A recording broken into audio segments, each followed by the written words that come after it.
I guess it was almost about a year ago. My wife and I were on a flight back from Florida, and my wife, she was a big Scott Jensen fan. I didn't know who Scott Jensen was. I don't watch the YouTube or any of that. And I'm busy. I got a lot of stuff going on. I'm busy on Twitter. I can't watch the YouTube. I can't be on top of everything. And so I'm busy tweeting. And she comes back. She goes, "Oh my gosh, Scott Jensen's on this plane." And I was like, "Oh, okay." And I was like, "Which one is he?" She's like, "He's the guy with the sweatshirt and the gray hair in the back." This was a flight back from Florida in February. That described every guy on the flight except me, okay? I was the youngest guy on the flight. So I was like, well, I'll wait till the flight's over because I don't want to go back there and just start asking every guy if they're Scott Jensen. And he comes walking down the way, and I came out. I said, "Hey, Scott, I'm Matt Burke." And he goes, "Hey, are you running for governor?" And I said, "No. Are you?" And he said, "Yes." And I was like, "Great. I want to help." And really glad. I mean, I believe that everything happens for a reason, that there aren't any coincidences, and I don't know where this whole crazy journey ends up, but I believe that there was a reason for that there's a reason why we're all here, right now, at this moment in time. And so I'm really excited to be here with all of you, and really excited with my wife to be part of Scott's campaign for governor. So without any further ado, ladies and gentlemen, the next governor of Minnesota, Dr. Scott Jensen. Tough act to follow. Go for it. That was my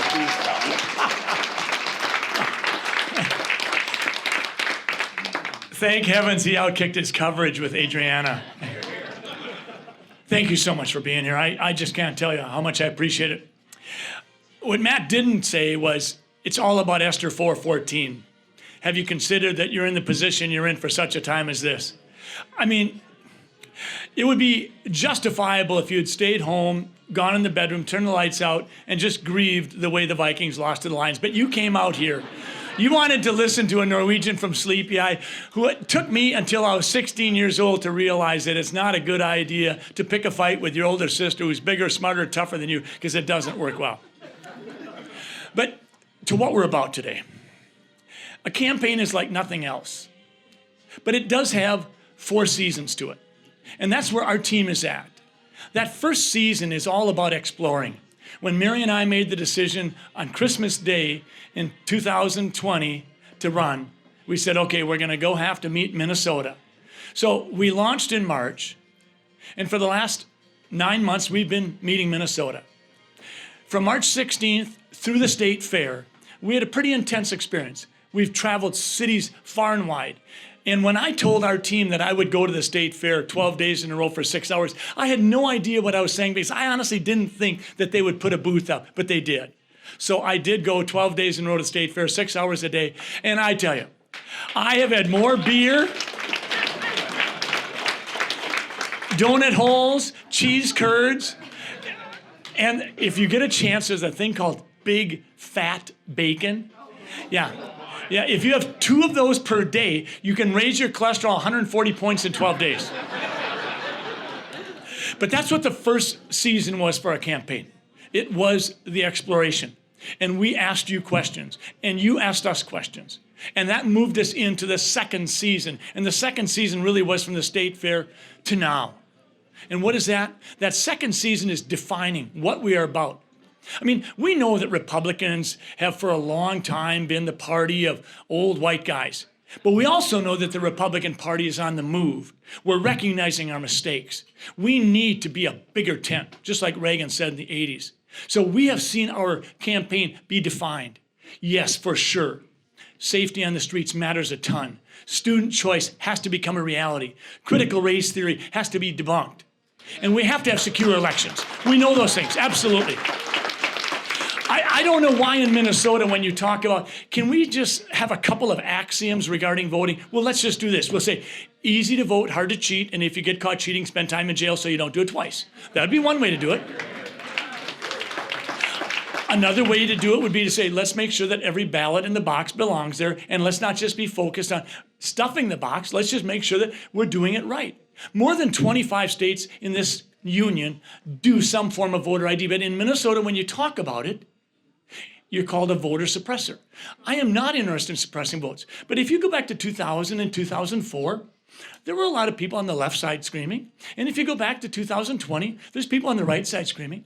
So I think what we can do is, let's just do what we do in medicine. Quit bickering, find the diagnosis, treat the patient, and move on. And that's what we need to do with voter ID. Let's make sure that everybody's got a voter card, and we'll have the state pay for it, and we won't have any more cheating, and then we'll feel good about our elections because it matters. Yeah.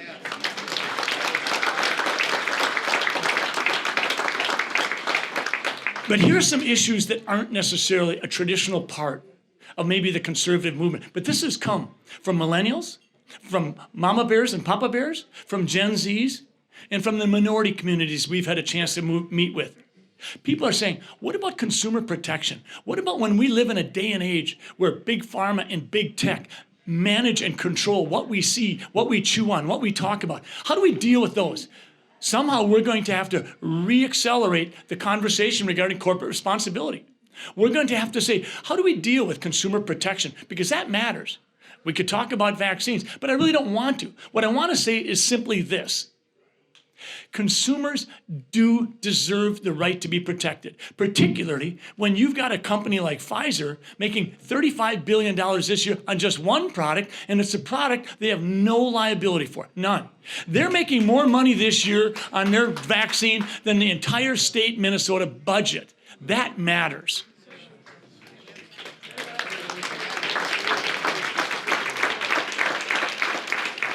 You want to know what the Gen Zs and the millennials are asking me about?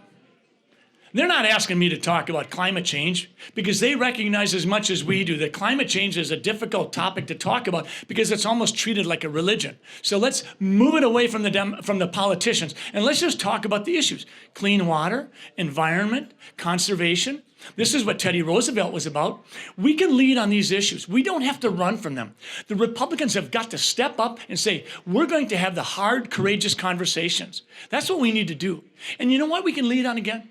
We can lead on people who live in every aspect of life. We can look at people who are in their last years of life, and we can lead for them.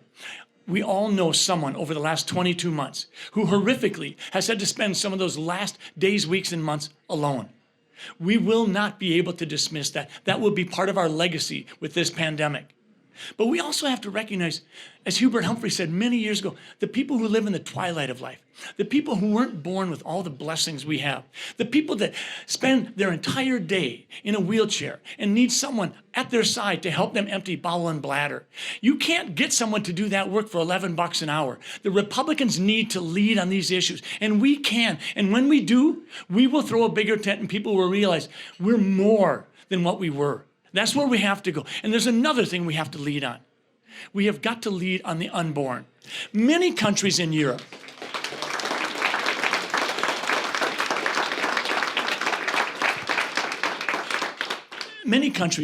say 15 weeks is the limit. Why is it so horrible that America wants to have a conversation? One of the most gut-wrenching experiences I had as a resident was when I was delivering a baby, and all of a sudden, mom started to bleed horrifically.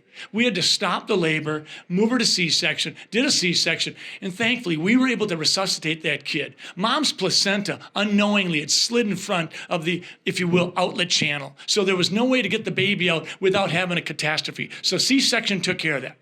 Fast forward, a week later, I'm in the emergency room. I've got a patient. She's bleeding heavily from the uterus, and I find out that what she has is a botched abortion. We had to send her to surgery. We had to do an emergency hysterectomy. She'll never have children, and she's going to have to live with all that went on. To have that cognitive dissonance in my life, it took me months to say, how can I move past that? I have had the pleasure and privilege of delivering 500 kids and fighting tooth and nail to make certain that they had a chance.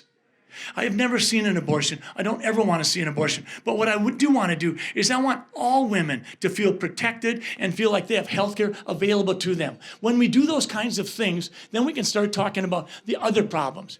But as Republicans, we have got to be sensitive and say, we're going to talk with all people about these things. We're not going to name call, but we are going to protect the unborn.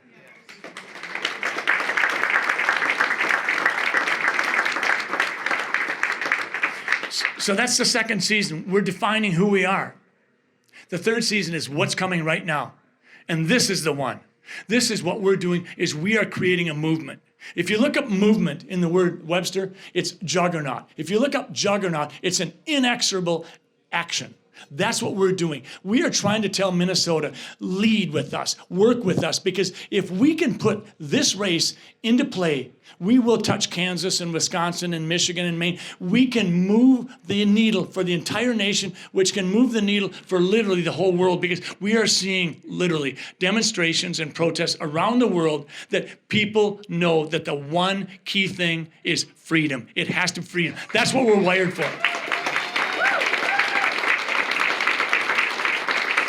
So that's what we're doing. We're creating the movement. So for the next 6 months, you will see the movement. And then we'll move into the last phase of our election before we win. And that's going to be, we need every hand on deck. We need to build bridges like we've never built before. We need to build bridges with labor and say, you know what, if we get you a sizzling economy and good paying jobs, you belong with us. And you know what labor's saying? They're saying, we're with you.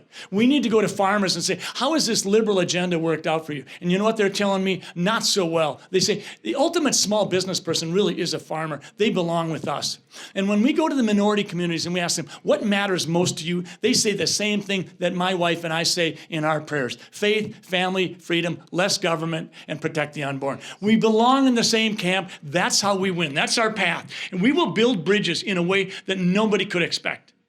And then when we win, then we turn around and we say, we are going to aggressively advance our agenda. We are going to get school choice for the kids. We're going to secure elections. We will elevate our Second Amendment rights. We will rewrite emergency powers. We will have the hard discussions on issues of spending. We cannot spend the way we have been. We have had a 75% increase in government spending in the last 11 years, while the average Jane or John Doe on the street have basically benefited about 25%. So government's had a triple the raise of the average working person.